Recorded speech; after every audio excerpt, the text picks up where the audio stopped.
All right, this is for all you coffee drinkers out there. If you like flavored creamer in your coffee, then this is the healthiest option.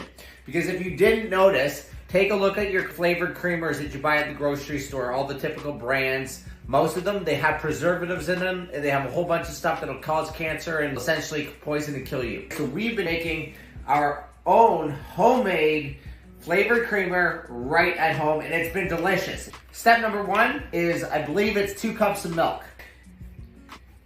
Next thing is condensed milk, an entire can of condensed milk. I'll grab it. I did not spill, I spilled some. It's okay. So there's literally 3 ingredients. There's milk, there's condensed milk, and then there is vanilla extract. Now, note, we actually bought vanilla extract. This is actually organic vanilla.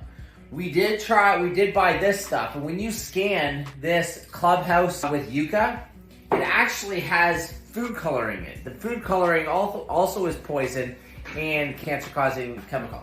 So we opted out for the organics vanilla extract, and this stuff supposedly is good for you. All right, the last thing to do is to literally stick the lid on it. You can put this back on the blender, or you can give this a shake.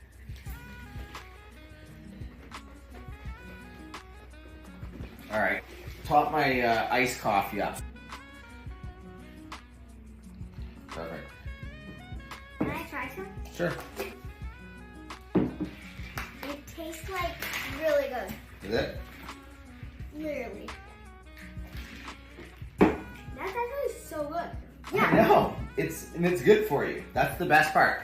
Anyway, again, there's so many good, healthy options, but you have to do a little bit of work. This is just the reality of all food these days. It's like if it's packaged, if it's canned, if it's in a container, you need to scan it. You gotta scan it because there is poison in almost everything out there. All right, anyway, if you like this, make sure you subscribe, like, share, and make sure you ring the bell. Ding!